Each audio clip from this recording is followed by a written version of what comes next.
Déjà, je voulais vous dire à toutes et tous bienvenue. Je suis vraiment ravi de vous accueillir si nombreuses et nombreux pour ce webinaire. Je vais d'abord commencer moi par me présenter. Moi, je m'appelle Éric Dangenière. J'ai une formation d'ingénieur agronome et après une première expérience entrepreneuriale, je me suis d'abord engagé dans le secteur de l'édition, où j'ai travaillé dans les domaines, dans les secteurs du scolaire, de l'universitaire, en tant qu'éditeur, puis en tant que directeur éditorial. Et puis en 2019, j'ai rejoint l'association Ticket for Change, que certaines d'entre vous connaissent peut-être, en tant que directeur général adjoint, avec la mission de soutenir les acteurs du changement dans leurs projets à impact. Et depuis 2003, là, j'ai rejoint la Fondation Entreprendre, où je pilote la mission sociale et qui vise à faire de l'entrepreneuriat un levier d'émancipation pour toutes celles et ceux qui souhaitent œuvrer à une société plus inclusive et plus durable. Et je suis également membre du groupe cœur de l'initiative Racine depuis 2022. Je l'étais au titre de Ticket for Change et je suis maintenant au titre de la Fondation Entreprendre, qui sont tous les deux membres du collectif. Eh bien, vous étiez plus de 200 inscrits ce matin voilà, quand on a regardé les chiffres, ce qui est voilà, on est absolument ravis en tout cas. Un grand merci pour votre confiance, en tout cas pour ces webinaires Racine qui rencontrent de plus en plus de succès. Là, c'est le premier de l'année en plus, donc je suis tout particulièrement ravi de vous accueillir pour ça. Je voulais vous redire quand même un petit mot, c'est que si vous voulez aller plus loin, effectivement, sur tous les sujets qui touchent l'approche systémique et le travail de Racine, vous pouvez aussi retrouver sur YouTube tous les précédents webinaires, et notamment l'anti-guide de l'approche systémique de Cyril Tassard. Il y a aussi le webinaire sur le programme Inventer demain de la Fondation de France. Il y a aussi le cas pédagogique de l'ESSEC autour de la révision d'une stratégie de fondation d'entreprise, ou encore un des derniers webinaires qui a été organisé en 2024, qui était sur la place des premiers concernés. Là, pour rappel, vous êtes en mode webinaire sur l'outil Zoom, donc ça ne vous permet pas en tout cas, de voir qui est présent, d'où le fait voilà, on vous invite en tout cas à mettre dans le chat vos noms, prénoms et organisation pour qu'on puisse voir à peu près, voilà, savoir qui vous êtes. Avant qu'on commence un petit peu, en tout cas, à attaquer le vif du sujet qui nous réunit là, cet après-midi, je voulais vous redire un petit mot, en tout cas, sur l'initiative Racine, qui est à l'origine de ce webinaire, parce que peut-être que toutes celles et ceux qui sont présents là cet après-midi ne connaissent peut-être pas, mais qui est l'initiative Racine. Donc Racine, c'est une initiative qui est portée par un groupe d'acteurs d'horizons complémentaires et qui ont deux dénominateurs communs. C'est là, effectivement, le fait de vouloir faire évoluer leurs propres pratiques, souvent philanthropiques, mais aussi celles du secteur de l'innovation sociale, afin que soit mieux financée l'approche et le changement systémique. Et donc, pour rappel, les membres de ce collectif sont Ashoka, la Fondation Bettencourt-Schuller, la Fondation Crédit Mutuel Alliance Fédérale, Entreprendre et Plus, la Fondation Entreprendre, l'ESSEC, la Fondation de France, Porticus et Ticket for Change. Vous avez là vous voyez sur la slide en tout cas, l'ensemble des logos des acteurs qui constituent ce collectif Racine. Et un petit mot de plus sur savoir effectivement ce qu'on fait. Donc, on a trois types d'actions clés au sein de ce collectif Racine. Et tout d'abord, des actions de sensibilisation, donc l'organisation de ces webinaires. Donc, vous avez un programme annuel, en tout cas, de souvent 3 à 4 webinaires qui sont assurés par an. Euh, en tout cas, un autre point important en termes de sensibilisation, peut-être que certaines d'entre vous l'ont vu passer, mais nous avons publié, alors tout début janvier, un appel pour une transformation des pratiques philanthropiques autour de 3 domaines d'action, qui est construire une relation de confiance mutuelle entre les financeurs et les associations. Deuxième thème, là, redéfinir les règles de coopération. Et troisième, agir en système. Parce que si vous n'avez pas vu passer cet appel, vraiment, je vous invite à aller sur le site de l'initiative, enfin, plutôt sur la page de l'initiative Racine sur LinkedIn, afin de pouvoir prendre connaissance de cet appel. Et vous pouvez aussi rejoindre le mouvement en signant l'appel. Deuxième type d'action qui est menée par l'initiative, c'est des actions de recherche. On a notamment conduit en fait, des études quantitatives avec l'Observatoire de l'amphibiothérapie de la Fondation de France et également quantitatives avec l'ESSEC. On a aussi soutenu des travaux de recherche actions, comme ceux de Thierry Sassard sur l'approche systémique à destination des porteurs de projets associatifs.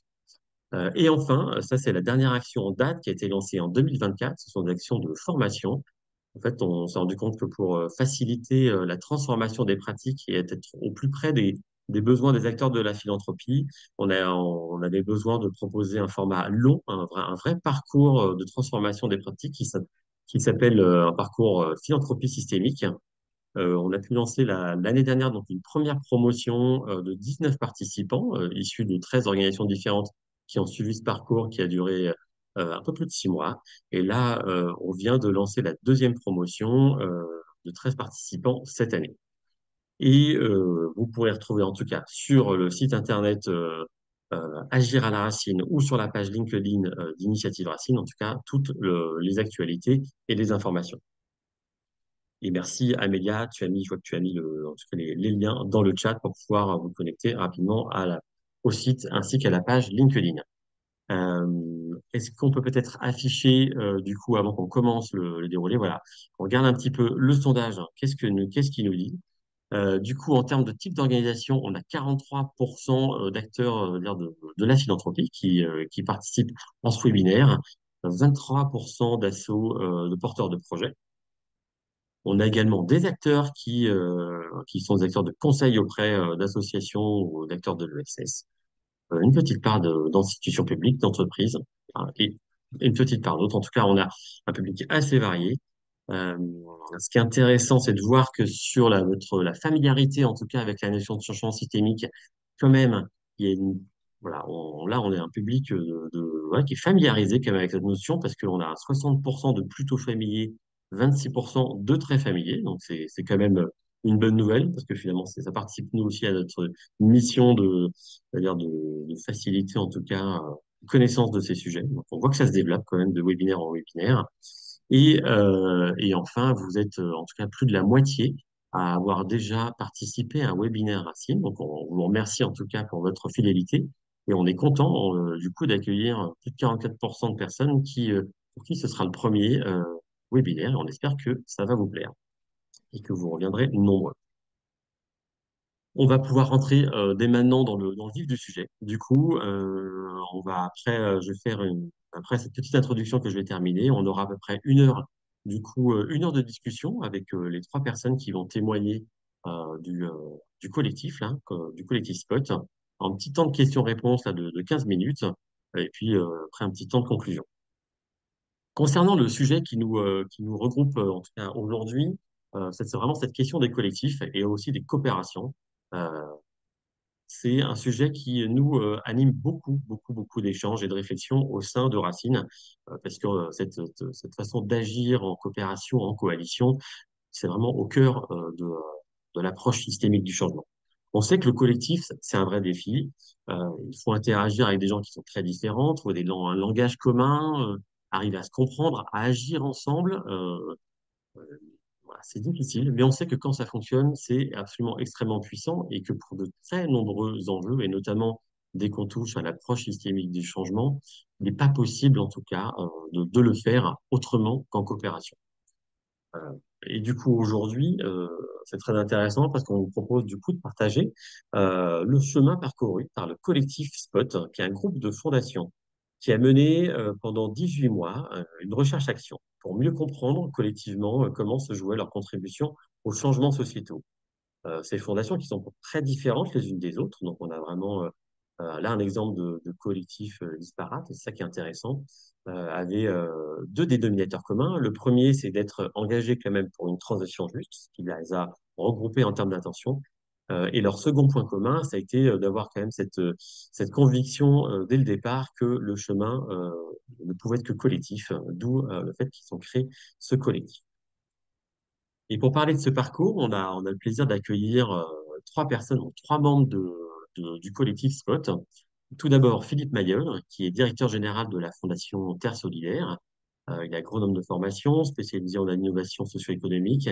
Il a d'abord travaillé dans l'humanitaire en Afrique avant de rejoindre le CCFD Terre Solidaire, où il a occupé plusieurs postes à responsabilité.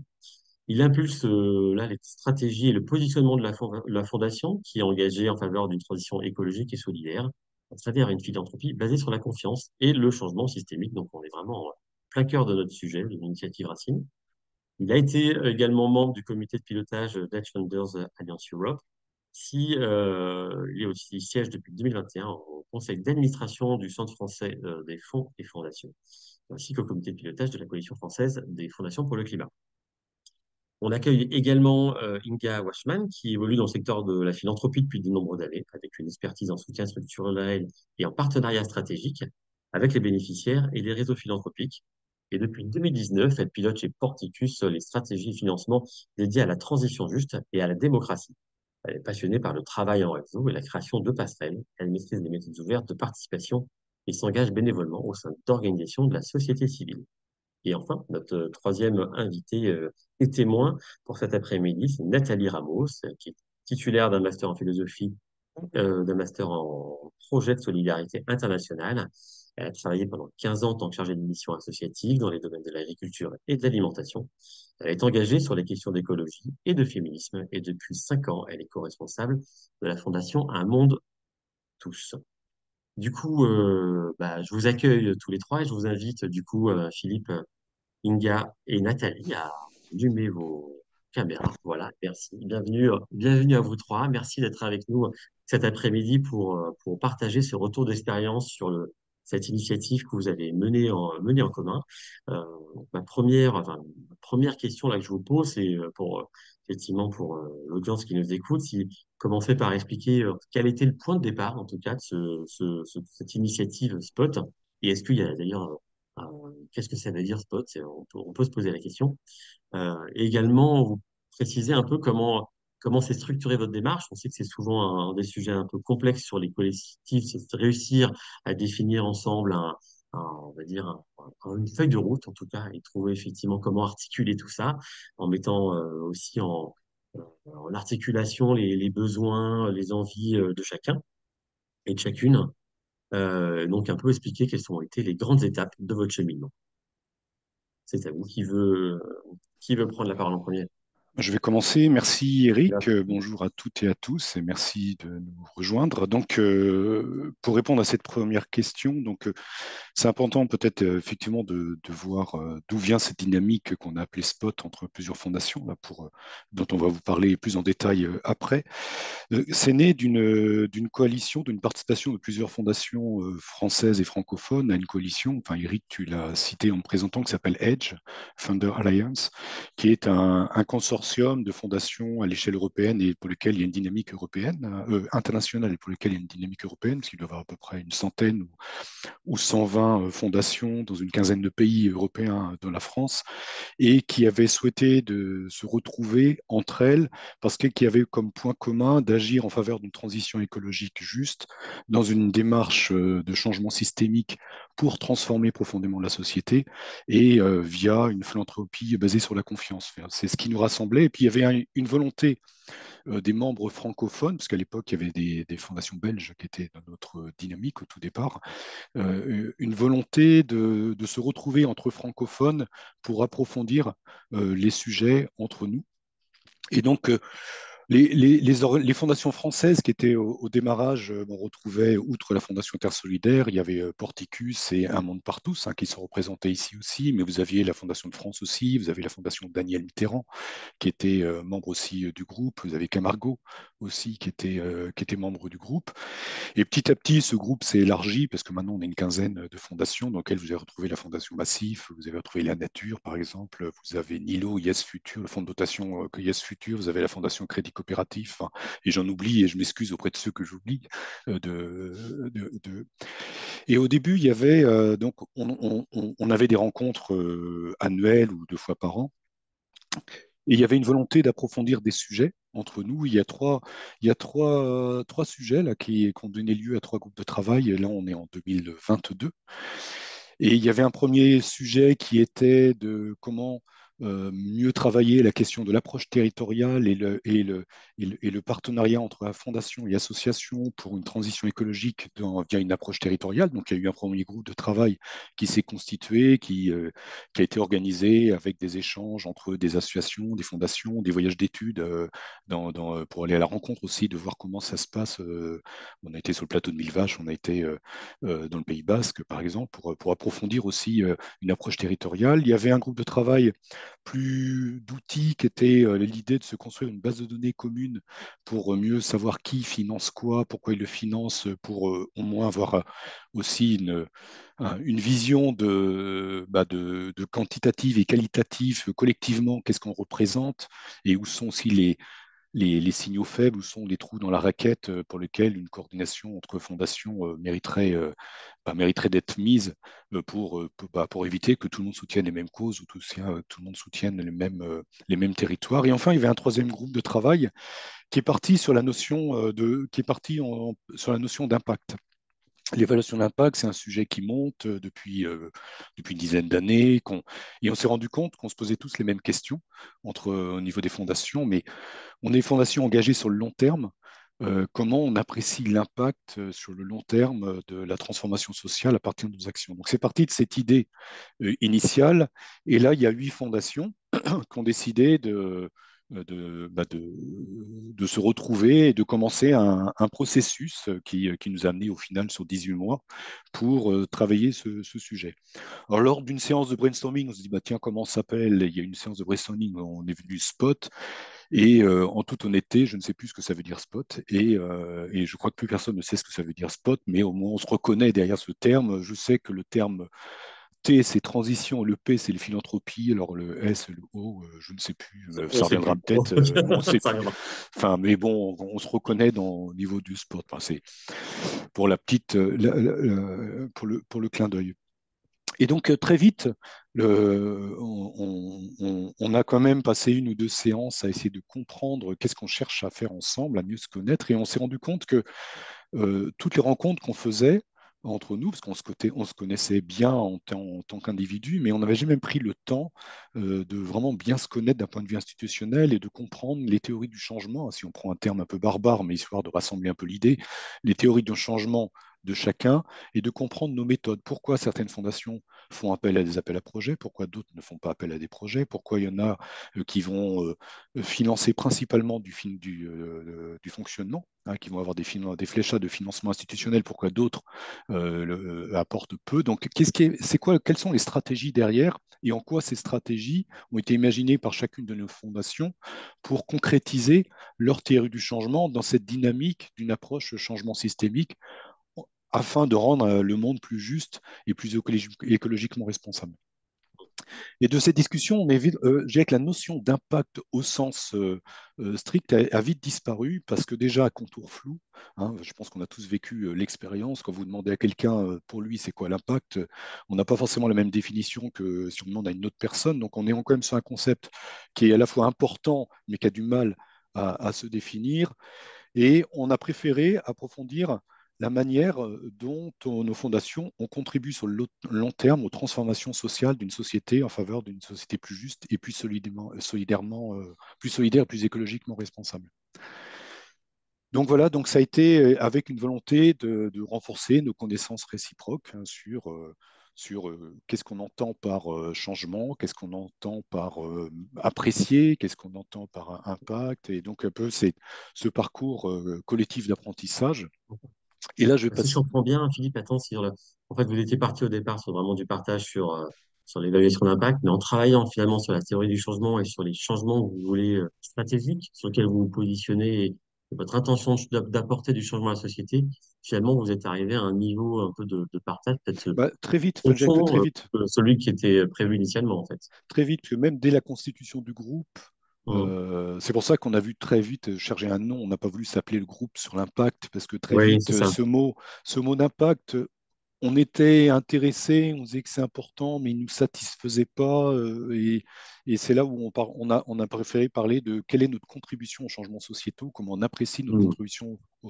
Mais ce que je te propose, Eric, c'est de laisser la main à Inga, qui va rentrer un peu plus justement dans le détail après ce propos, plus proposer un peu le décor. Ben, c'est parfait, Inga. c'est ça ce qu'il y a. Merci, bonjour à tout le monde aussi.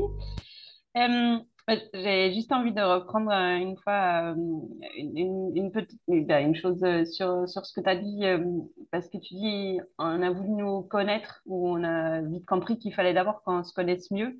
Et je pense que ce que j'ai envie d'apporter, c'est en plus, c'est on voit de plus en plus que effectivement seul on n'avance pas, une fondation par une fondation. Souvent, on était aussi le seul ou la seule collègue dans nos structures à nous occuper de transition. Donc voilà, ça, je pense que c'est aussi quelque chose de partagé dans des fondations plutôt petites et même dans les fondations plus grandes. On est souvent seul à s'occuper de tel et tel sujet ou tel et tel écosystème.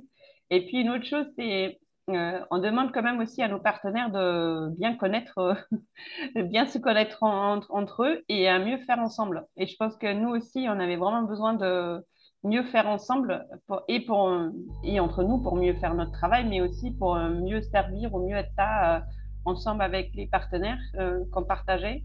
Et c'est peut-être une autre motivation à apporter qu'il y avait aussi un peu le comment on peut mieux faire alléger avec des partenaires qu'on partage ou des écosystèmes dans lesquels on travaille tous. Et voilà, donc je pense que j'avais envie d'apporter aussi un peu la vision des partenaires parce qu'on viendra dessus dans le processus. On avait vraiment envie de les associer et on ne l'a pas fait pour de bonnes raisons. Donc voilà, c'est important de le mentionner au départ, je trouve. Euh, nous, de là d'où je parle, du coup, Porticus, on ne faisait pas partie, on ne fait toujours pas partie de Edge. Petite correction, parfois c'est assez important de savoir qui est dans quel type d'alliance. Donc on n'est pas, nous, on fait pas partie de Edge. Mais on a quand même vu, nous, du coup, on est un bailleur plutôt étranger, on n'est pas de droit français, on n'est pas, on a des bureaux, on a un bureau en France et on est actif en France, mais c'est pas de là qu'on vient. Et on a observé quand même le besoin d'être plus nombreux.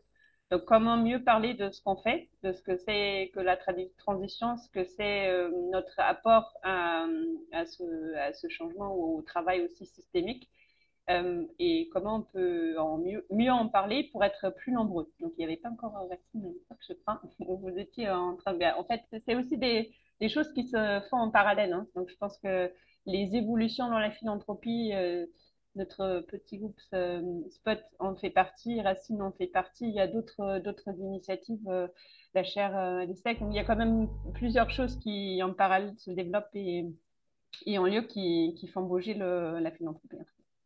Donc, rentrer peut-être un peu dans le comment on a fait. Donc, Philippe t'a déjà dit, on avait je crois que c'est des deux réunions dans lesquelles on a un peu posé sur quoi, quels sont nos besoins, nos envies, sur quoi on avait besoin de travailler. Et à la fin, on a surtout compris qu'il nous fallait de l'appui, de l'accompagnement pour nous organiser, nous structurer parce qu'on est tous, déjà, on avait du mal à trouver des dates et on était tous prêts à libérer des demi-journées. Donc ça, c'était déjà très bien qu'on avait ça comme base, hein, qu'il y avait vraiment un engagement et une envie, mais on savait aussi qu'il fallait que quelqu'un nous structure. Donc on a vite trouvé des consultantes voilà, qui font partie du groupe. Sans elles, on n'aurait pas pu faire ce qu'on a fait.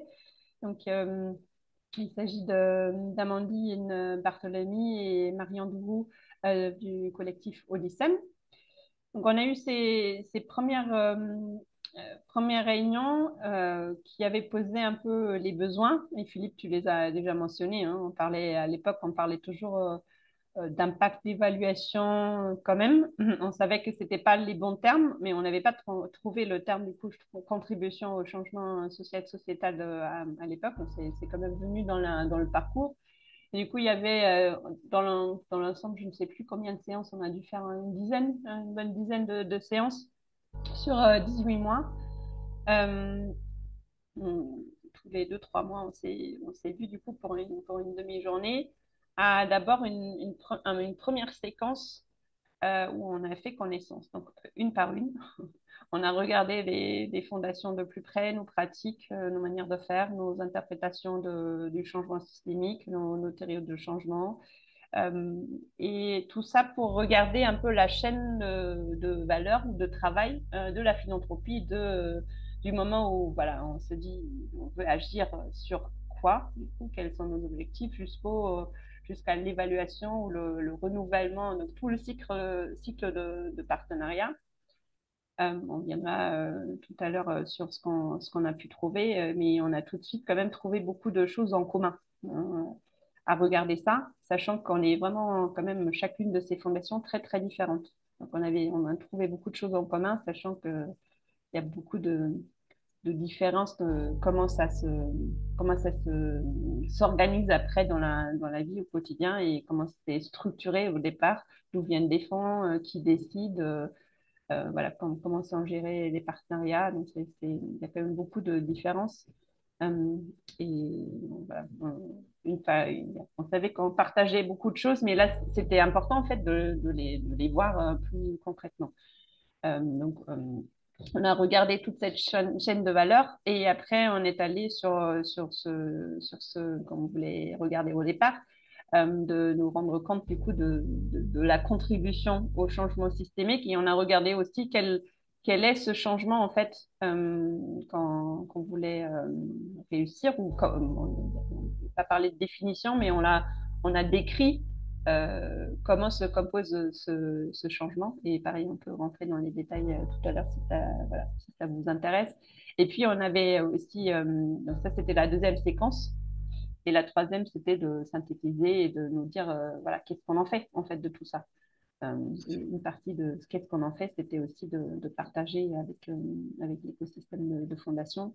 Ce qu'on voulait en faire aussi, c'était d'en parler en interne chez nous, parce que, encore une fois, il y avait un engagement des structures, mais surtout, c'était un engagement et un partage par nous. Donc, c'était un cheminement de ce groupe avec des personnes, sachant que, encore une fois, les structures étaient derrière, mais en reparler de ce qu'on a trouvé, on est sorti aussi avec plus de questions que de réponses. Donc, utiliser ces questionnements-là qu'on a trouvés et aussi ce qu'on a trouvé sur nos principes en interne pour voilà, faire évoluer aussi nos structures. Donc, ça, c'était une conclusion à la fin. J'avais une petite question, là, Inga, Oui, sur la partie quand même structuration de ce collectif. On sait que c'est pas toujours simple, en tout cas, de trouver un peu ce modus operandi, cette façon de faire. Est-ce que là, c'était vraiment, du coup, le fait que vous soyez accompagné et d'avoir fait ce choix-là, ça a été vraiment, pour vous, l'élément un peu clé de réussite, là, sur la structuration et l'accompagnement de ce collectif? oui, certainement, parce que on savait qu'on voulait le faire, mais on savait aussi que personne n'avait le temps Hmm. voilà, de rappeler à tout le monde Prend que du c'est temps, ouais. demain, Ouais. de trouver les créneaux et de Hmm. structurer, de préparer. Eh bien, on a investi nous aussi à préparer les séances, hein, c'est pas ça. Hein. Et on n'a pas, je crois qu'on n'a pas, Philippe, tu as cité les noms du spot là actuel qui est beaucoup plus large, mais on n'a pas cité les fondations, les structures qui ont participé à ce noyau, non? Si. Non. Et donc il y avait la, Ouais. Voilà, donc vas-y. pour nous trois, il y avait donc nous trois auxquels vous ajoutez Daniel Mitterrand, il y avait l'European Climate Foundation, Fondation de France et la Fondation Carasso et la Ouais, FPH, la d'accord. Fondation Charles-Paul Meyer pour le progrès humain, qui ont fait partie des 8 fondations de ce processus. Peut-être avant qu'on passe un peu à la grande question d'après, c'était qu'est-ce qui a été pour vous là en fait les éléments clés? On a compris que vous partagiez quand même un vrai intérêt commun parce que souvent peut-être un peu trop seul aussi dans vos fondations, donc besoin de partager des pratiques. Aussi que vous travaillez sur des enjeux qui nécessitent de la coopération, donc il faut aussi soi-même expérimenter de la coopération. C'est quoi un peu les éléments clés là, qui ont réussi à cimenter un peu ce collectif au démarrage du coup? Ça a été plutôt la vision commune ou le fait que, voilà, enfin, je sais pas, peut-être sur votre place en tout cas, mais savoir qu'est-ce qui a fait que ça a marché, parce qu'en fait ça ne marche pas toujours, hein, donc, Je pense que, je sais pas si Inga, vous, vas-y. Vas-y, Je pense que derrière, il y avait les étapes préalables qui ont fait que une connaissance déjà interpersonnelle, une connaissance des structures, donc il y avait déjà un espace de confiance et un espace où il y avait déjà les prérequis étaient là. Enfin, on savait quel était le positionnement de chaque fondation dès qu'on parle dès qu'on parle de transition écologique juste, enfin, comment chacun, parce que on est derrière, il y a des mots valises, et je suis sûr que vous auriez fait Mm. un sondage auprès des centaines la centaine de personnes qui nous écoutent.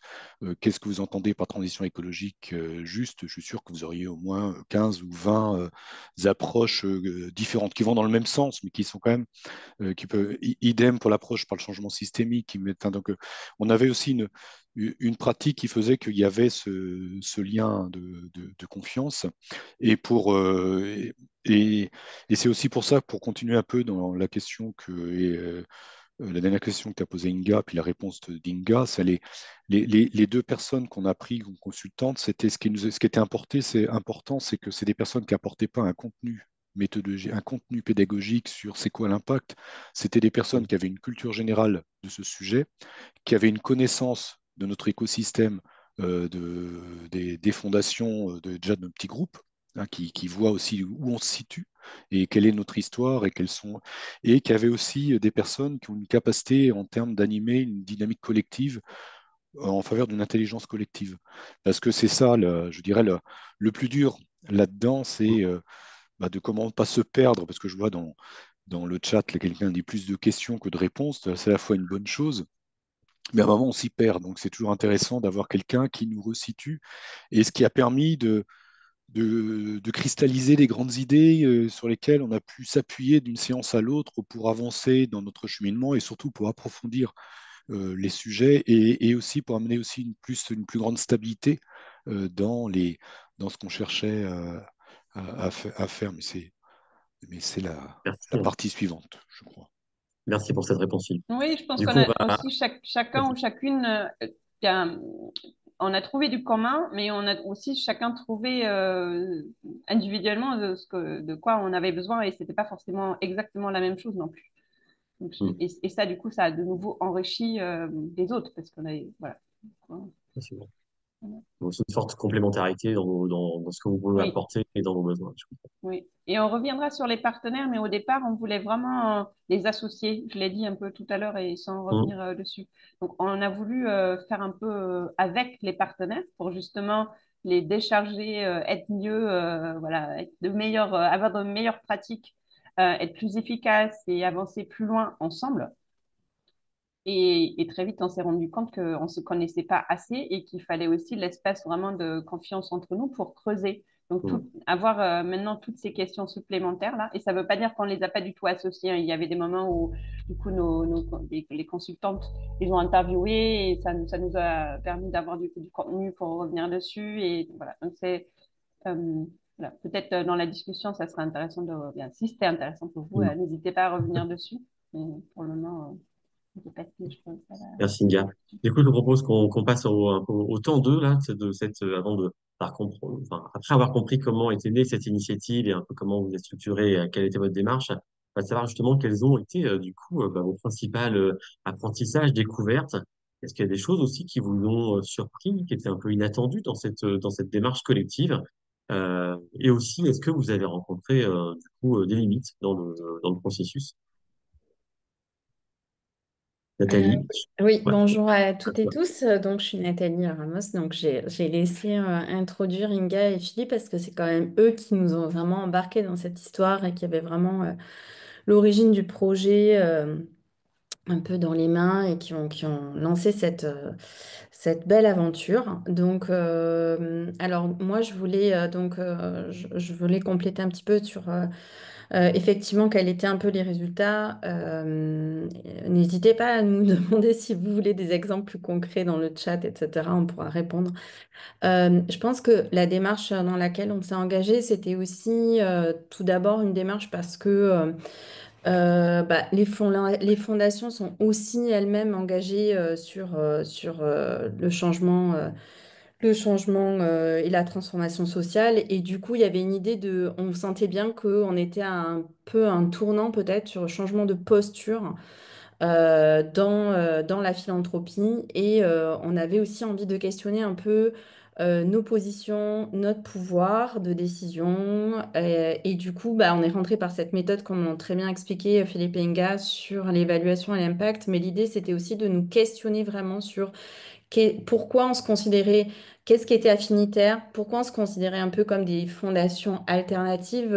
Enfin, je fais référence un excellent article qui s'appelle Les héritiers rebelles de Sylvain Lefebvre. Je ne sais pas si certains le connaissent, mais en tout cas, où il parle de philanthropie alternative. On se considérait un peu comme, on entend aussi des fois philanthropie ou progressiste ou fondation progressiste.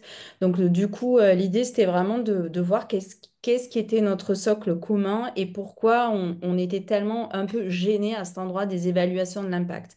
Donc, alors du coup, dans les résultats très concrets, je vais commencer par des choses très simples. La première chose, c'est que, ben, en fait, on était vraiment très heureux et heureuses de se retrouver. D'abord, ça nous a vraiment permis justement d'échanger là-dessus, sur comment se positionner, de mieux nous connaître. Et on a vraiment partagé un espace de confiance en fait, vraiment, on avait beaucoup de joie à se retrouver. Et ça, je pense que c'est un vrai moteur. Quand on a aussi de la joie et que petit à petit, à force de se rencontrer, on commence à avoir aussi un peu euh, de complicité en fait et de confiance. Et du coup, je pense que c'était quand même très important. L'idée d'avoir un espace entre pairs pour échanger. Alors, il y a déjà des espaces, hein, les Grantmakers, enfin, il y a d'autres espaces, mais celui-ci, il était quand même assez différent. Et bon, enfin, il avait des petites choses qui étaient différentes et qui étaient vraiment intéressantes. Et, euh, et du coup, ça, c'était la première chose. Donc, la deuxième chose que je voulais vous partager, c'était que, en fait, sur les résultats, j'ai regardé votre appel pour une transformation qu'a fait le groupe Racine, on pourrait presque avoir la même conclusion, en fait. Je me suis dit vraiment, Bon, comme hein, quoi, je crois qu'on est tous bien, tous et toutes bien connectés. Mais en gros, si on devait regarder un petit peu les résultats, je dirais que la première chose qui est revenue, c'était dans notre façon, alors déjà de se dire qu'il y avait trois crises auxquelles on répondait, qui étaient bien sûr la crise écologique, la crise sociale et la crise démocratique. Donc ça, c'était vraiment un des socles communs qu'on avait. Et ensuite, dans les autres socles communs, c'était notre façon de voir en fait les moyens ou ce qui était la théorie du changement. Donc il y avait quatre points qui étaient un peu ralliés, qui étaient quelque chose qui on est parti des piliers de Edge, qui étaient en fait bon, je ne sais pas si vous les connaissez, mais du coup, je vais les répéter parce que c'était intéressant, qui serait un peu notre théorie du changement du groupe Spot, qui serait le grand 1, construire des nouveaux concepts, des idées ou des alternatives. Donc, c'est vraiment tout ce qui réinvente un nouveau monde, des alternatives. Le deuxième pilier, c'est refuser et lutter tout ce qui aujourd'hui compromet ce monde plus juste et écologique et tout ce qui, en fait, on ne veut plus voir ou qui nuit à ce monde. Et le troisième pilier, c'était changer les règles pour proposer un cadre propice au changement. Donc, c'est, vous voyez, changer les règles, tout ce qui va être juridique et toutes ces choses-là. Et le quatrième pilier qu'on a rajouté, qui était engager et gagner la bataille culturelle, donc tout ce qui était nouveaux récits, etc. Donc ça, je pense que sur ces quatre piliers, on se retrouvait à peu près toutes et tous, avec évidemment des petites différences à des endroits où il y avait des rapports de force plus ou moins assumés, par exemple un endroit de résister et de lutter, ou peut-être de la transformation sur alternative, mais on se rejoignait quand même très très bien sur ces quatre piliers. Et je dois dire que ce qui est important peut-être, c'est que ces quatre piliers, pour nous, ils sont à activer ensemble, en fait. Et si certaines associations vont répondre à l'un ou l'autre, en fait, je pense qu'elles sont quand même, elles ont toujours ces quatre piliers ensemble et ça a l'air de rien, mais je pense que c'est très important que parfois, quand on crée de l'alternative, on résiste enfin, et l'inverse. Et c'était vraiment important pour tu nous. dis, parce que moi, Nathalie, quand tu dis ensemble, c'est-à-dire qu'elles sont toutes interconnectées, elles sont un peu dépendantes, elles ont une complémentarité. C'est ça que tu veux mettre en Euh, avant? ouais, ce que je veux dire, c'est que par exemple, on voit certaines batailles qui se gagnent quand on active et le juridique et la lutte et par exemple la création d'alternatives. Et des fois, les associations ne sont pas sur les quatre à la fois, mais parfois, quand on active les quatre ensemble, on voit que ça marche plus. Et surtout, bah, parfois, par exemple, sur la question de défense des exilés, des personnes exilées, par exemple, on peut faire de l'accueil juridique, mais en même temps, il y en a d'autres qui vont utiliser, bah, je sais pas moi, les chiffres de l'accueil juridique pour faire du plaidoyer. Et en fait, voilà. Et c'est comment, même si nous, on fait que de l'accueil juridique, on sait très bien qu'à un moment donné, ça va être utile au plaidoyer et comment on est tous ensemble et comment ces quatre piliers sont ensemble. Et c'est vraiment important de dire, c'est pas juste des catégories, mais c'est quatre piliers du changement qui sont ensemble, en fait. C'est comme ça que D'où elle l'intérêt pense dans des notre groupe. complémentarités entre les acteurs, du coup. Chaque acteur peut être un peu plus sur un des domaines, c'est ça que tu dis. Et quand on Oui. fait un collectif où chacun se complète, on arrive à couvrir ces quatre domaines d'action qui sont nécessaires. C'est ça. C'est ça. Et alors parfois, certains vont avoir juste un ou deux piliers. Certains vont activer les quatre en même temps. Je ne sais pas, je pense à, par exemple, oui, bah, sur cette question de la défense des exilés, certaines personnes vont faire de l'accueil juridique, mais de cet accueil juridique, elles vont réussir à structurer un contentieux juridique sur, par exemple, le fait de ne pas avoir accès aux préfectures en ce moment. Donc, en fait, c'est comment elles peuvent activer ou alors passer le relais à d'autres. Mais en tout cas, comment elles perdent pas de vue cette transformation et comment elles savent que c'est ensemble qu'elles arriveront aussi à changer. Je pense que c'est quand même important. Bon, on n'est pas, on a eu beaucoup de discussions par séance sur ces choses-là, mais en tout cas, sur ces quatre points, ça nous semblait très important et de pas en dénigrer un. Le deuxième volet hyper important dont on a parlé tout à l'heure, c'est pour moi, en fait, je me disais tout à l'heure en écoutant Philippe et Inga, c'est que il part de cette posture de d'allié en fait qu'on est en train de, je crois, de co-construire avec beaucoup de fondations aujourd'hui, c'est-à-dire l'idée de descendre de cette philanthropie qui serait surplombante et qui serait là en vraiment en disant voilà, c'est ça qu'il faut faire, nous, on sélectionne ce projet-là, etc. Mais qui est vraiment une posture de se dire comment nous, on est un acteur parmi d'autres de la transformation sociale aujourd'hui et comment, du coup, on essaye de se remettre dans des rapports d'égalité sans nier la posture qu'on a en fait, sans nier, c'est même pas une posture, la réalité qui est que concrètement, c'est nous qui avons l'argent. Ce qui n'est pas une moindre chose, mais ce qui ne nous,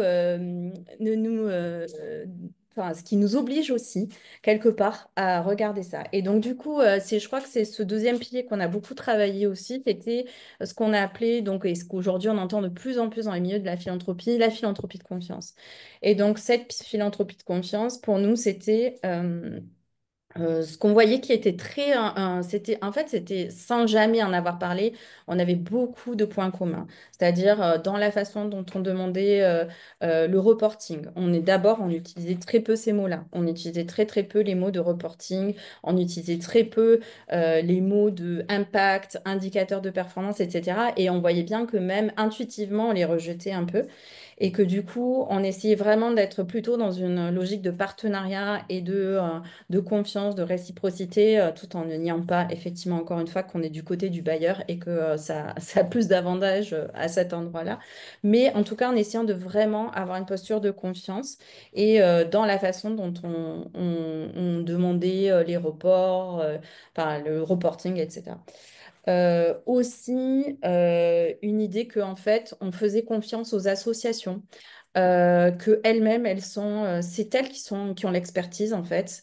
Elles connaissent leur sujet et c'est elles qui sont légitimes en fait à savoir comment elles doivent agir. Et donc, ce n'était pas à nous d'imposer une façon, une stratégie, etc. En fait, dès lors qu'elles rentrent dans un peu la théorie du changement qu'on avait, donc de ces quatre piliers, c'est elles qui sont elles-mêmes les moteurs et c'est plutôt dans quelle posture d'écoute on est plutôt que dans une posture de nous-mêmes vouloir imposer une stratégie, etc. Voilà, donc c'est la reconnaissance que les associations sont vraiment expertes. Et voilà, et je pense que ça, c'était quand même deux grands piliers. On a beaucoup discuté de nos méthodes. On s'est vraiment rendu compte qu'on se rejoignait de façon, oui, assez importante sur tous ces aspects-là. Et ça nous a vraiment permis, quelque part, ces deux piliers, en fait, d'asseoir à la fois le fait qu'on était complètement d'accord sur les enjeux aujourd'hui, notre théorie de changement, mais aussi sur la façon dont on voulait travailler dans nos postures de bailleurs avec les associations et de continuer à renforcer nos postures d'alliés et de philanthropie de confiance. Voilà, je ne sais pas si Inga et Philippe voulaient rajouter là-dessus quelque chose. Mais juste, merci Nathalie. Juste peut-être dans un peu de ce que, enfin, dans les discussions, enfin, ce qu'on a mis plus en évidence, c'est le fait qu'on, bon, déjà, voyez, on parle de partenaires, on ne parle pas de porteurs de projets, on parle d'associations dans lesquelles finalement c'est le partenariat avec l'association qui est le plus important parce que c'est une association, chacun avec nos propres critères au niveau des 8 fondations, ont cherché des structures qui ont un projet associatif de transformation sociale qui sont elles-mêmes acteurs de changement. Et finalement, le financement du projet en tant que tel vient à un autre niveau dans la relation de partenariat avec la structure et avec finalement une double discussion avec chacune des associations partenaires où c'est quoi son projet associatif, comment elle va au niveau de son projet associatif et après, quelle peut être la cible du financement de la fondation pour aider au renforcement de ce projet associatif, pour aider cette structure à amplifier sa capacité à être prise de changement sur son territoire d'action ou sur son thème d'action.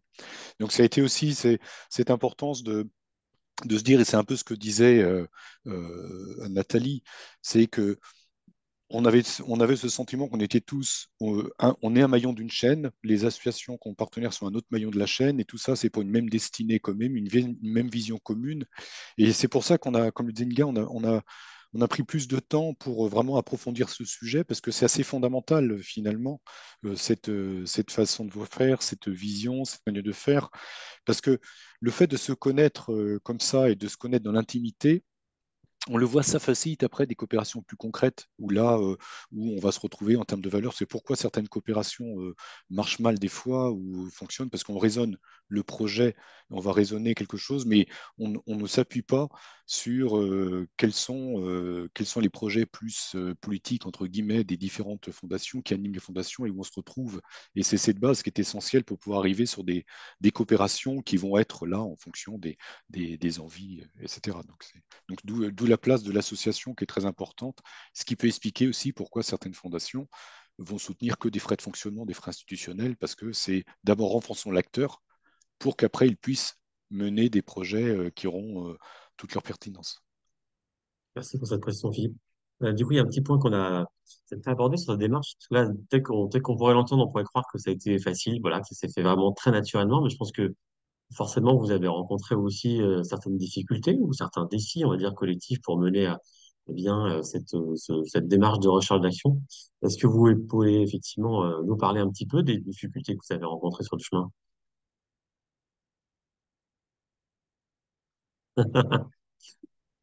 Inga, tu veux y aller? Oui, bah, je peux commencer. Après, c'est des défis en partie peut-être tellement grands que le défi de... Je pense qu'un défi, c'était quand même d'avoir du temps.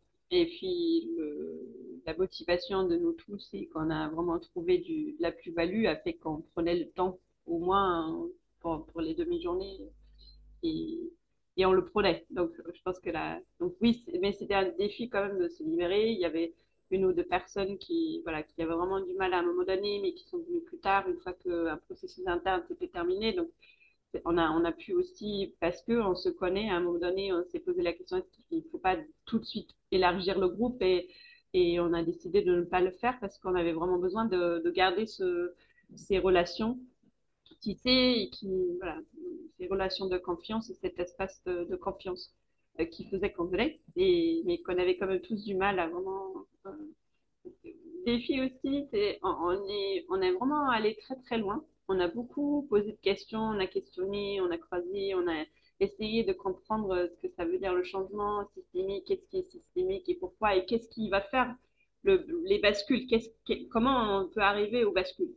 Et ça devient tellement philosophique qu'à la fin de la séance, on s'est dit, bon, là, au moment où vous en parlez, vous savez que vous avez compris, mais déjà quand vous, quand vous passez à la pause ou à la séance d'après, donc on revenait et merci encore aux consultantes, elles nous faisaient le résumé, hein, c'était bon, on a fait tout ça, on a produit tout ça, donc c'était vraiment très, très bien. Pardon, c'était un peu, je décris ça parce que c'est tellement riche que c'est difficile de tout reprendre dans le quotidien de notre métier et dans nos pratiques. Donc voilà. Donc, et clairement aussi le défi de se dire, OK, maintenant qu'on connaît tout ça, comment on peut le mettre en pratique? Et on sait très bien que nos structures sont pas forcément prêtes. Donc voilà, je m'arrête là, je vous laisse compléter parce que là, c'est vraiment... Ouais, il y en a plein de défis, hein. L'ensemble est un défi. Bah, après, je pourrais juste rapidement rajouter dans les défis, bien sûr, enfin, les différences aussi selon si on est une fondation familiale ou une fondation d'entreprise ou une fondation qui va collecter. On a des enjeux totalement différents. Donc, évidemment, on a parlé aussi de tout ce qui était transparence, redevabilité en vis-à-vis des donateurs et donatrices. Donc, du coup, voilà, ce genre de choses. Aussi, bah, bon, tu l'as dit, Inga, les ressources humaines. Voilà, et puis ensuite, moi je dirais que le défi aussi aujourd'hui, c'est étant donné que le contexte évolue très très rapidement et de façon assez brutale, pour nous aussi, il y a vraiment un défi de continuer. Enfin, c'est très personnel ce que je veux dire, on ne l'a pas partagé avant, mais je pense on a vraiment tout intérêt à rester rang bien serré parce que là, je veux dire, c'est très compliqué. Et du coup, justement, à garder ce fil qui nous lie de cette philanthropie de confiance et à la fois de garder voilà, les enjeux en tête et de pas trop aller sur nos différences, mais plutôt sur ce qui nous rassemble. Parce que vu l'ampleur de ce qui arrive, je pense qu'on a vraiment besoin de travailler tout ce qui est ce qu'on a en commun, quoi. Et on a quand même beaucoup de choses en commun, c'est bien ce qu'on a vu dans Spot, quoi.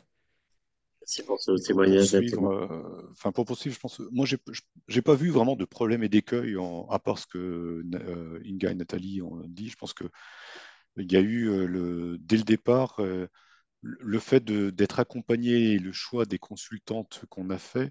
Justement, c'était pour anticiper les écueils qu'on pouvait voir, c'est-à-dire qu'on risquait de se perdre dans toutes ces questions, ne serait-ce que de préciser nos attentes. Et c'est vrai que l'intelligence d'Amandine et de Marion, c'est de nous avoir proposé un processus sur 18 mois qui est à la fois planifié et itératif. Donc un processus qui était à la fois qui nous donnait un peu une séquence des cas pour savoir où est-ce qu'on est, c'est quoi la prochaine étape de nos discussions, pour pas qu'on se retrouve au bout de 15 mois finalement à papoter sans atterrir. Et puis en même temps, avec beaucoup de souplesse pour laisser le temps au temps s'il y a besoin d'approfondir, de modifier la méthode, et des choses comme ça. Et c'est vrai que cet accompagnement a été vraiment essentiel par rapport à cette capacité d'Amandine et Marion d'animer ce collectif. Et ça partait aussi du fait qu'elles connaissaient pas forcément toutes les personnes, mais elles connaissaient notre écosystème et c'est leur métier. Et l'autre écueil qu'on a aussi, qu'on a évité, après il n'a pas été aussi développé autant que ça, c'était comment sortir de notre bulle et essayer de voir comment d'autres acteurs dans d'autres systèmes, dans d'autres domaines abordent aussi cette question.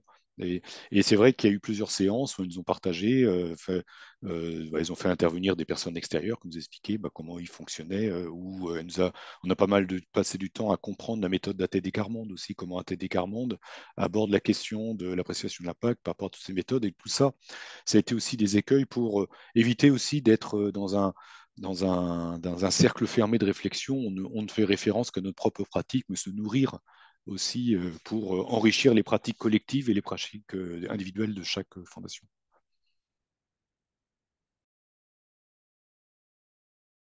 Mon son a été coupé, désolé. Bon, merci à toi, Philippe. On va passer au troisième temps de cette table ronde pour terminer sur, bah, en fait, vous avez mené ce chemin-là, du coup, ces 18 mois de démarche de recherche-action, bah, qu'est-ce que ça vous a apporté? En quoi ça vous a été utile? Quelques changements, finalement, ça a pu apporter aussi chez vous, peut-être des applications un peu concrètes qui ont été, du coup, mises en place, en tout cas, dans vos organisations. Et est-ce que aussi il y a un avenir, en tout cas, qu'est-ce qui se passe aujourd'hui? Est-ce qu'il y a une suite à Spot? Voilà. Qui veut prendre la question et commencer à répondre? On s'est dit que c'était moi, donc j'ai un peu honte parce que je viens de Ah, vas-y, parler. Donc Philippe. j'ai l'impression de monopoliser un peu la parole, mais bon, je me ferai taper dessus par Nathalie Inga après. Par rapport à, enfin, ce qui a été assez intéressant, c'est que ce travail a été utile parce qu'il a permis, ne serait-ce par exemple, de nous donner une grille de lecture ou des critères de qu'est-ce qu'on appelle, comment on apprécie le changement sociétal. Alors, c'est pas une méthodologie scientifique avec des indicateurs précis, mais ça donne déjà des repères. Et pour redire un peu ce qu'ont pu dire Inga et Nathalie auparavant, c'est déjà pris de conscience que la transition écologique juste, c'est une articulation entre des enjeux de justice sociale, de solidarité, des enjeux de démocratie, citoyenneté, des enjeux écologiques, et que les trois doivent pas être abordés séparément, mais les trois sont liés. Donc finalement, comment on apprécie un processus de changement à partir de ces trois domaines. Après, il y avait l'autre grille de lecture qu'a mentionné Nathalie, qu'on a tiré de Edge, donc les quatre grands domaines. Il y avait aussi la notion de prendre conscience que notre sphère d'impact est liée à l'impact qu'on a sur nos partenaires. On n'est pas opérateur de projet, c'est eux qui agissent sur le terrain. Donc, c'est aussi comment garder un périmètre. Donc, c'est toute la notion d'impact direct et indirect. Donc, comment garder et finalement, en quoi, par nos façons de faire, on a un impact sur la situation partenaire et donc se donner aussi quelques grilles de repères sur, par exemple, la manière dont on va attribuer d'une façon la flexibilité des financements, la manière dont on met les structures en lien, la manière dont on les aide aussi à se nourrir d'autres expériences par des échanges d'expériences. Donc tous ces outils enfin, j'imagine que la quasi-totalité des participants utilisent aussi ces outils, mais de les inclure aussi dans cette analyse en disant, tiens, si on actionne tel levier, voilà, qu'est-ce que ça peut faire. Donc ça a été un peu de se donner cette grille de lecture commune qui nous permet aussi, encore une fois, de faciliter après les coopérations communes, comme on a à peu près tout ça.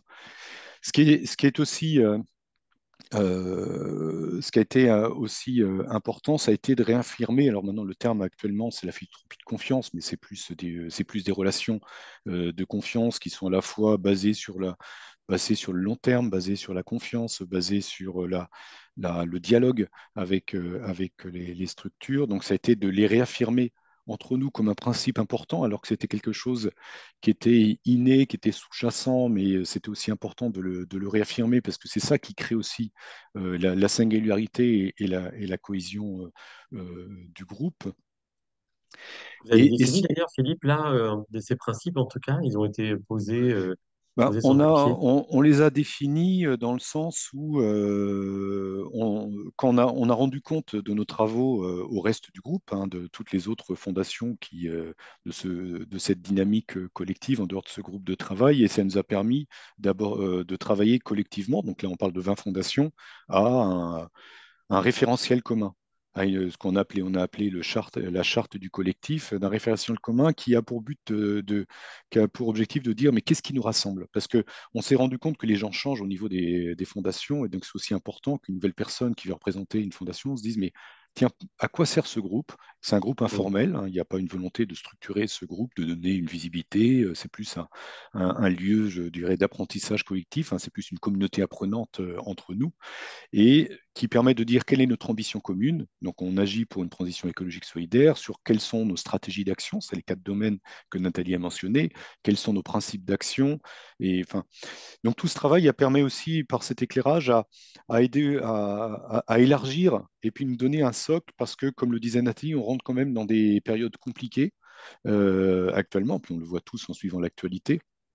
Et c'est important que ce groupe de 20 fondations, on se retrouve autour d'une charte, d'une cohérence, parce que ça crée le lien, ça crée la confiance, et ça nous permettra d'aborder des sujets qui peuvent être aussi des sujets compliqués ou conflictuels au vu de tout ce que l'actualité nous réserve dans l'avenir. C'est-à-dire il faut qu'on puisse parler en confiance de la place de l'extrême droite, il faut qu'on puisse parler en confiance des questions liées à la manière dont l'écologie est mise dans la société, enfin des sujets qu'on voit bien qui seront plus des sujets de conflictualité au niveau de la société. Et si nous, au niveau des fondations, on n'a pas des espaces pour pouvoir aborder chaque fondation garde bien sûr son positionnement, son identité. Le but, c'est pas d'arriver à un positionnement collectif, mais qu'on puisse aborder ces sujets parce que c'est de la responsabilité, c'est notre responsabilité en tant que fondation d'agir pour l'intérêt général.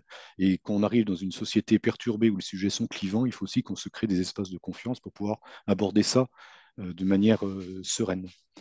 Après, je ne sais pas si Inga ou Nathalie, tu as d'autres choses à...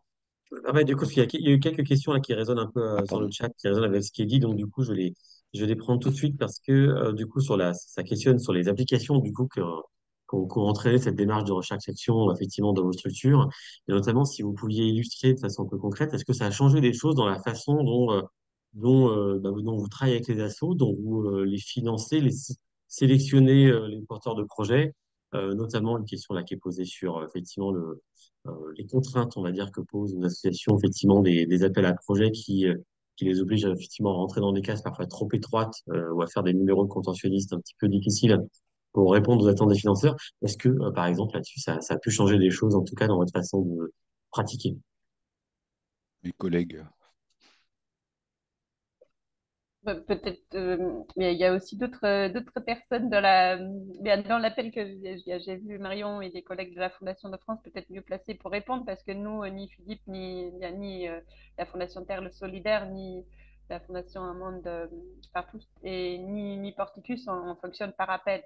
Donc, et aussi à la Fondation de France, c'était déjà en cours de modification aussi. Donc, en fait, Mhm. la question était clairement posée. Ok. On avait clairement la question appel à projet, oui, non, pourquoi.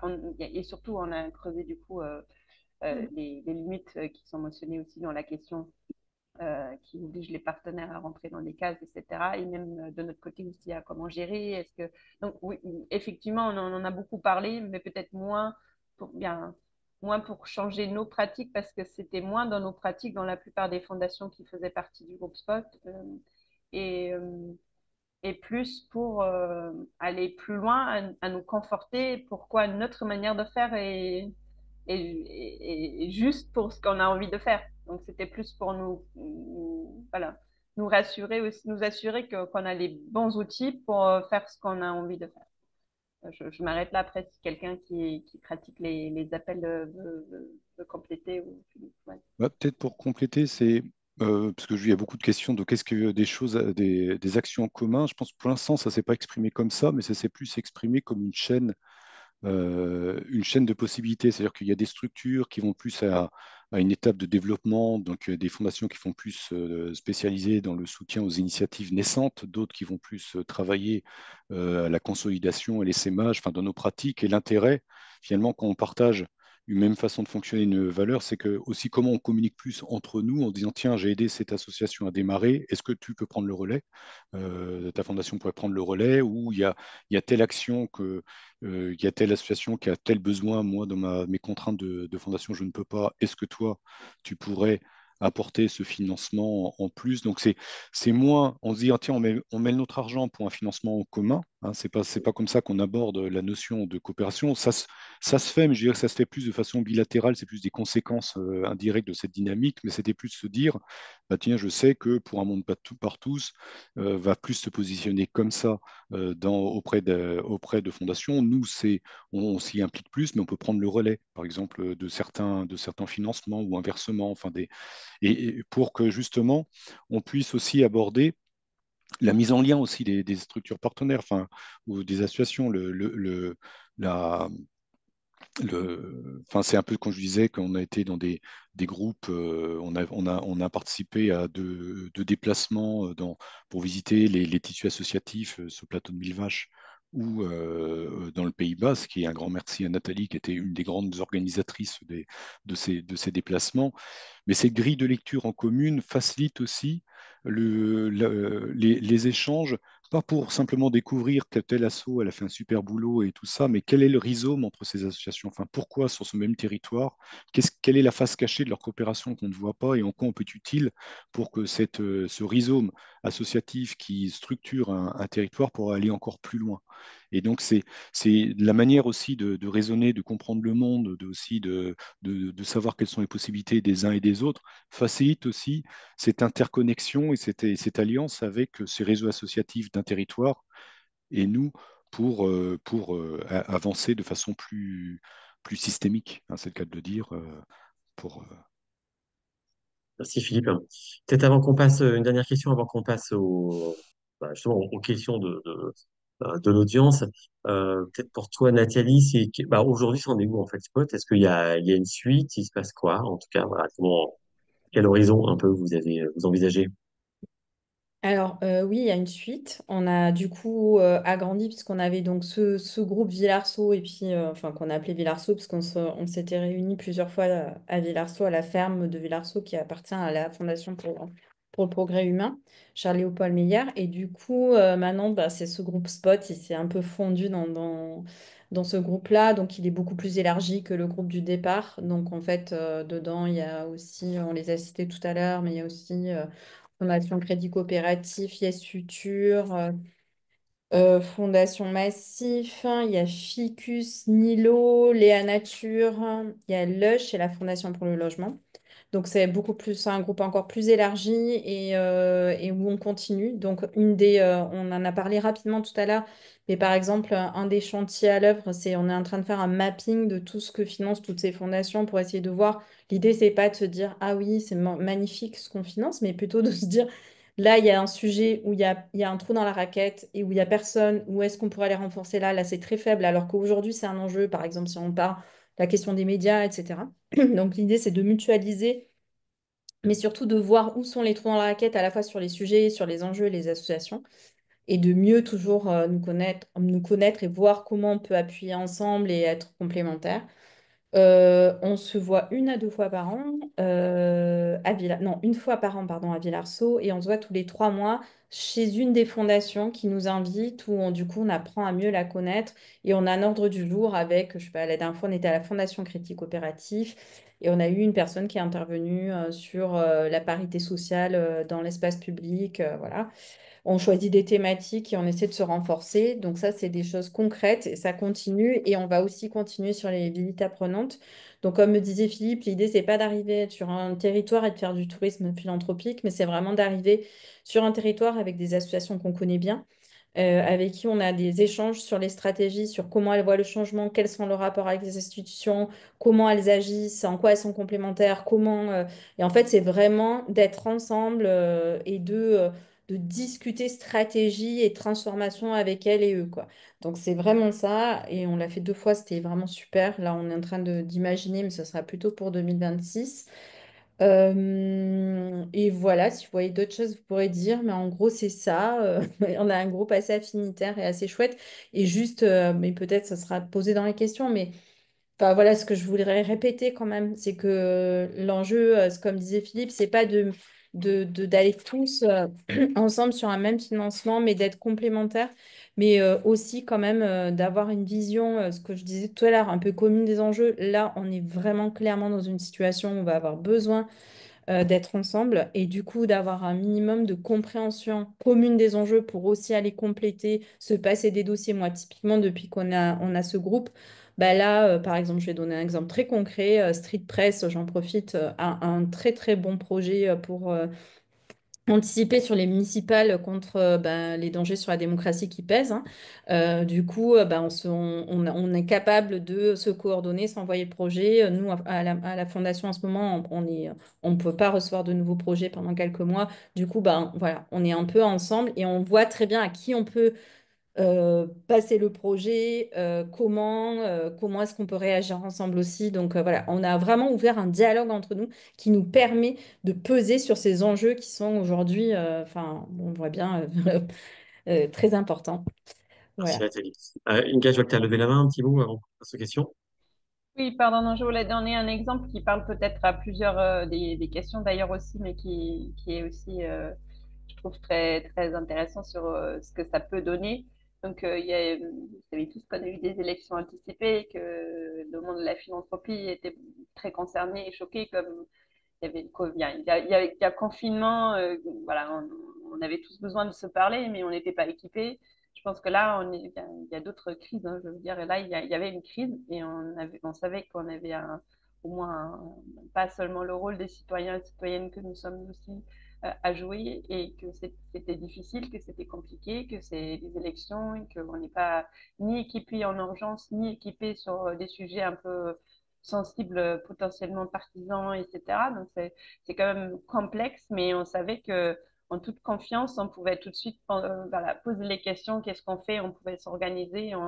Voilà, je pense que c'est des moments où c'est pas évident de savoir quoi faire, mais voilà, quand on sait qu'il y a des collègues qu'on a pu, voilà, du jour au lendemain, et, voilà, en l'occurrence, c'était Karine de la Fondation européenne pour le climat qui disait, ben, nous, on peut accueillir, et puis du coup, par le groupe Spot, on a pu venir juste discuter entre collègues, en fait. Hein. Je ne dis pas bien, je ne parle pas de l'action par derrière qui a pu s'organiser aussi, mais rien que avoir en très peu de temps un espace euh, à discuter entre nous, à échanger et puis à croiser aussi les réseaux. Donc il y avait notre bulle spot et puis par les autres réseaux desquels on fait partie, on a pu faire venir d'autres réseaux, d'autres collègues qu'on n'avait jamais vus avant et du coup de nouveau ça crée du collectif entre fondations qui permet de l'action là où,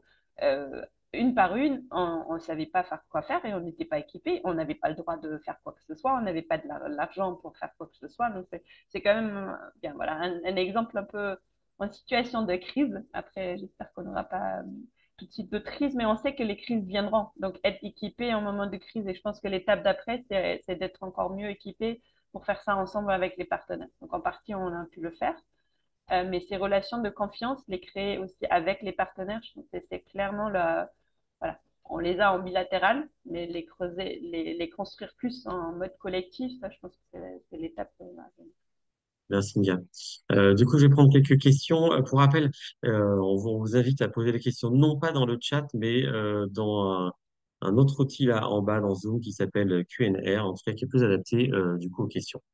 Il y avait une petite question très simple qui t'était adressée, Inga, quand tu as parlé effectivement que vous ne fonctionnez pas là dans les trois fondations où vous étiez, vous ne fonctionnez pas par appel à projet. Donc, il y a un auditeur qui nous demande effectivement bah, comment vous fonctionnez si vous ne fonctionnez pas par appel à projet, comment vous sélectionnez ou choisissez les associations partenaires que vous allez financer. Tu peux dire un petit mot là-dessus. Oui, bah pour nous, Particus, je pense que chacun de notre coup doit parler pour soi, mais on a travaillé aussi dessus collectivement, bien évidemment. Donc pour nous, c'est qu'on passe par notre écosystème. Donc nous, on est là pour conseiller les personnes, la famille derrière Porticus. Donc nous, clairement, notre métier, c'est de trouver les acteurs qui répondent aux besoins auxquels on veut contribuer à trouver des solutions. Donc, mon métier, notre métier, c'est voilà, de nouer des relations, déjà d'analyser aussi le terrain sur les besoins, donc de faire un diagnostic sur les besoins. Donc, voilà, c'est comme ça, c'est nous proactivement, on s'est créé, on a une expertise, on analyse les besoins, on les discute Mm. avec un tas d'acteurs et suite à ça, on va chercher les acteurs. On va les chercher. On co-construit on construit des relations et sur cette base-là, voilà, se font les partenariats. Donc c'est un peu, voilà, je peux être plus précise, mais j'essaie aussi d'être courte. Merci, Mia. Je sens que le temps presse. Ouais. C'est vrai qu'il ouais, donc un peu de temps, on va passer à une autre question.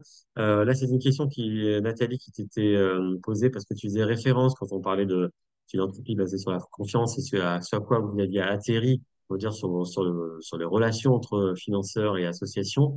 Tu as fait référence du coup à l'appel Racine. Est-ce que tu as vu, tu as été, voilà, c'est plus aussi, c'était 100% aligné, en tout cas avec ce qui était dans le texte de l'appel, hein, en tout cas, je vous invite, vos auditeurs et auditrices, à aller consulter parce qu'effectivement, on détaille un peu justement une charte, on va dire, de la philanthropie, d'une relation, on va dire, financeur-financé voilà, qui est vraiment basée sur l'approche systémique. Est-ce que tu as vu, toi, Nathalie, vraiment des choses qui étaient 100% alignées ou il y avait des différences entre ce que vous avez fait avec Spot et ce que tu as pu voir dans l'appel Racine? C'est Marion qui a posé la question, j'ai vu, mais je l'ai Bien vu sûr, trop c'est tard. Marion qui a Je posé la l'ai vu question, mais trop. bon, c'est dommage, je crois qu'elle est, Oui, je elle est crois qu'elle n'a partie, pas je pu l'ai rester, vue donc et elle je est l'ai partie. vue trop Voilà. tard, ouais, effectivement. Ouais, ouais.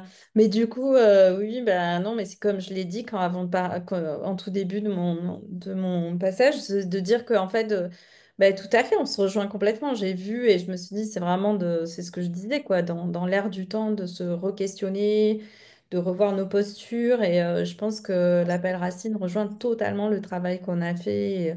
Et d'ailleurs, Philippe, j'ai vu que tu l'avais signé. Bon, voilà, je l'ai plus en tête complètement dans les détails, je l'ai lu il y a quelques jours déjà, mais oui, oui, tout à fait. Je pense qu'on est vraiment aujourd'hui sur des postures similaires d'allier, de remettre un peu en question la façon dont on travaille, nos méthodes, le changement systémique, enfin, toutes ces choses-là, quoi. Donc, oui, oui, tout à fait, on est assez raccord. J'ai l'impression aussi. Merci pour cette réponse. Il y avait aussi une question là sur un peu sur des aspects juridiques. Est-ce que quand vous avez produit effectivement, vous avez dit que vous avez assez peu produit de documents ou peut-être une charte, je ne sais plus, un document. Il n'y a pas eu de document, effectivement. Il n'y a pas eu vocation, en tout cas, au sein là, de Spot ou même dans la suite, de se dire on partage certains des référentiels ou le référentiel de Edge dont vous parliez, il est déjà accessible, disponible, en tout cas partagé à d'autres sous forme de commun ou pas? Je pense que là, bien, on a créé, du coup, on a accumulé aussi, les consultants nous ont aidés à accumuler beaucoup de connaissances. Donc, je ne sais pas Hmm, si, comment on peut, mais c'est une liste de choses disponibles, voilà, pour tout le monde. Donc, on n'a pas créé de la connaissance. On a, nous, un document de synthèse à la fin qu'on a aussi pu traduire en anglais parce qu'on trouvait ça intéressant, hmm, quelques-unes des fondations qui essaie pas de résumer, parce que c'est pas possible, mais d'extraire un peu ce qui peut être intéressant pour d'autres et ce qui peut stimuler la suite des échanges et la suite de travail collaboratif ok. voilà, sur les questions. Donc ça, on l'a produit, mais c'est plus entre nous, entre pairs, on peut le discuter, on peut le partager, mais voilà, c'est un commun entre collègues. Ok. Il a pas aujourd'hui pour but d'être diffusé Non, en mode Creative Commons ou autre, en tout cas plus largement. non. Ok. Alors, je sais Non, pas parce que si c'est pas une solution, je oui. dirais, c'est pas un guide, c'est pas une solution clé en Non. main. Enfin, je pense que derrière, Hmm, c'est plus une posture, une démarche. Et je vous invite à aller voir le site de Edge Funders. Parce que ils ont créé un site spécial, ce que je cherche là, comme je vais retrouver, je vais vous le mettre, dans lequel alors, tout est en anglais, hein, mais ils expliquent ils donnent des exemples de démarches qui sont aussi très inspirantes, hein, donc ça rejoint un peu ce qui est proposé par le collectif Racine, enfin l'appel, mais avec quelque chose qui caractérise plus le groupe, c'est que derrière, changement systémique pour faire quoi? Enfin, qu'est-ce qu'on veut changer? On veut aller vers où? Et donc finalement, ce lien, et là où on va se retrouver nous, dans le groupe, c'est par rapport à toutes les bonnes pratiques que propose entre autres changements, l'initiative Racine, mais c'est aussi derrière, il y a une volonté plus politique de dire le but, c'est pas le changement pour le changement, c'est le changement systémique pour une autre société ou pour aller vite pour changer de système. Enfin, et donc c'est là-dessus où il y a et que vous allez retrouver aussi dans Edge. Et puis, ça me permet de rebondir, si tu m'autorises, Eric, sur la question que Lorenzio relance, une question de Loïc qui dit comment on Oui, influence oui, les j'allais la associations poser partenaires justement, cette question, ouais. à Ouais, réfléchir je trouve ça davantage à une intéressante. perspective systémique. Hmm, C'est-à-dire que je pense que le terme d'influence, moi, j'aurais pas le but, c'est l'association est souveraine, enfin l'association, elle pilote sa propre stratégie, mais derrière, c'est comment l'amener pas pas réfléchir facilement dans une perspective systémique, mais comment l'amener à problématiser les enjeux dans un contexte, en disant la perspective systémique, c'est d'aborder différents secteurs, le changement systémique, c'est d'agir à la cause racine des problèmes. Et donc, s'il y a tel problème dans tel territoire, bah, comment l'association partenaire, jusqu'où elle va dans sa réflexion pour comprendre la racine du problème, comment elle situe son action pour agir au plus près de la cause structurelle, parce qu'on est sur des... Et dans cette manière de faire, comment elle agit dans une perspective systémique pour ne pas simplement être enfermée dans des tuyaux, hein, de sujets, mais qu'on articule les enjeux entre eux. Donc, c'est-à-dire comment elle aborde la complexité, parce que les sujets sont complexes, la société est complexe, et si on n'a pas résolu tous les problèmes, c'est parce que c'est complexe. Donc, c'est aussi comment on va amener cette association partenaire, et aussi comment elle nous nourrit, parce que c'est aussi l'intérêt, c'est dans cette relation de partenariat, c'est comment elle aussi elle nous influence à réfléchir plus dans une perspective systémique par rapport aux enjeux qu'elle travaille, parce qu'elle nous interroge aussi, elle nous challenge Oui. aussi. Et c'est un peu cette... Et ça peut-être concrètement, quand tu dis amener donc du coup les associations à pouvoir prendre ça veut dire quoi? Ça veut dire qu'il faut aussi les aider à prendre ce temps-là, ça veut dire aussi financer du temps de recherche, du temps d'approche systémique avant de commencer à agir, pour je pense avoir qu'il y ce a un temps de peu, prise de recul. Ça il y a un passe peu par quoi? toutes Ouais. il y a un peu toutes les composantes parce que c'est à la fois aider, c'est plus au cas par cas. Enfin, en tout cas, au niveau de la fondation Terre Solidaire, ça va être, c'est comme ça qu'on va plus réagir. C'est plus au cas par cas. Il y a des associations qui ont une bonne intuition, mais qui, par manque de temps, ont le nez dans le guidon et ont des difficultés à se nourrir d'autres expériences. Donc, c'est comment leur offrir des Mm. possibilités d'aller échanger, donc soit en payant des salaires ou soit en leur donnant des facilités des échanges ou les mettant en lien avec des structures qu'elle n'est pas obligée de connaître. Il y a d'autres structures qui arrivent à des plafonds de verre, enfin qui ont avancé, plafonds de verre, et donc là, il y a besoin de les aider à capitaliser, à faire une auto-évaluation interne aussi pour qu'elles puissent prendre le temps d'une respiration, de se dire qu'est-ce que j'ai fait ou qui prennent le temps d'une respiration pour comprendre les enjeux. Donc ça peut se nourrir avec en faisant intervenir d'autres experts. Enfin, donc je dirais que c'est vraiment du cas par cas. Puis ça nous nourrit aussi parce que, par exemple, un sujet qu'on commence à travailler dans ce collectif Spot, c'est la question du bien-être au sein des associations. Il y a énormément de souffrances au travail et des souffrances bénévoles au sein des associations. Bon, bah, comment ça nous interpelle, nous, en tant que fondation? Comment on appréhende, comment on travaille cette question de la souffrance des salariés ou des bénévoles des associations, en sachant qu'on est financeur, on n'est pas. Il faut que il ne faut pas être dans l'ingérence aussi de la politique bénévole et salariale de l'association, mais en même temps, comment on attrape cette question? Donc, c'est par le fait de se nourrir, enfin, collectivement, entre nous et avec l'association, on se dit bah, comment on répond à ça, quoi, en tant que fondation. Et j'avais écrit je sais plus où on répond, du coup je reprends ici, sur la sélection aussi des partenaires, parce que ça fait le lien. Donc pour moi, il y a aussi une sélection, s'il n'y a pas une ouverture au changement systémique et déjà des débuts, nous, on travaille avec des acteurs qui veulent y contribuer et qui savent ce que c'est. Donc il y a aussi un peu un filtre déjà avant pour nous, d'entrer en partenariat, de ne pas partir de zéro. Donc de co-construire, de creuser, d'aller plus loin ensemble, oui, avec les partenaires, mais on va pas faire partenariat avec quelqu'un qui n'est pas dedans. Pour nous, là, je parle pour nous. Merci, Nga. Je vois qu'il est 25, donc ça va être le temps du coup de clôturer. On peut peut-être pas répondre à toutes vos questions, en tout cas, mais que la discussion peut se poursuivre. N'hésitez pas à contacter aussi sur les outils, en tout cas, nos trois intervenants. Je voulais déjà à vous dire un grand merci à vous trois, Philippe, Nathalie et Inga, là, pour votre témoignage. Je pense qu'il a été très inspirant. En tout cas, je vois quelques commentaires, effectivement, déjà dans le chat de personnes qui doivent y aller et qui vous remercient beaucoup pour ça.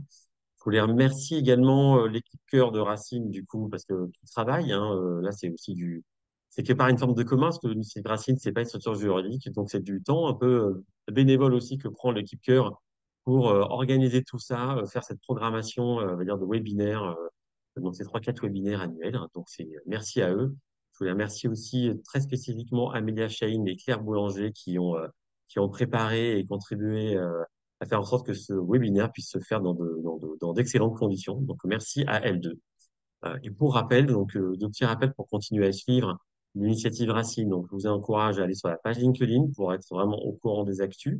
Notamment, il devrait y avoir un prochain webinaire. J'ai un petit doute, il doit être peut-être en mai, juin en tout cas. Il y en aura un qui sera prochainement annoncé. Donc, n'hésitez pas en tout cas à vous inscrire quand celui-ci sera annoncé. Vous le verrez sur LinkedIn. Et pour rappel, parce qu'effectivement, tout ce que vous avez témoigné aujourd'hui, en tout cas sur ce changement de posture, cette façon de travailler en partenariat, vraiment une démarche de coopération avec les associations entre financeurs et associations. Euh, donc, plus parler de lauréats, plus parler de jury, mais voilà, parler vraiment de partenaires qui ont une ambition, en tout cas un intérêt commun, une ambition de changement commune sur la société. Je pense que voilà, le texte de l'appel Racine vous plaira, vous donnera vraiment aussi, on a essayé de proposer ça comme une forme un peu voilà, de charte commune sur laquelle voilà, on vous propose à toutes et tous de pouvoir signer, parce que l'objectif, c'est qu'on puisse toutes et tous s'en emparer, que ça soit aussi un outil commun, parce que c'est le but de Racine, c'est aussi de produire effectivement du commun sur ces sujets-là. Et, et ben voilà, il est 28, donc il est temps de clôturer. Encore un grand merci à toutes et tous, et je vous souhaite une bonne fin de journée. On file dans les Merci temps, c'est beaucoup. formidable. Merci. Merci infiniment pour l'invitation. Au revoir. Merci, Merci, merci. bon Merci à Merci. après-midi, vous. bonne soirée. Au revoir.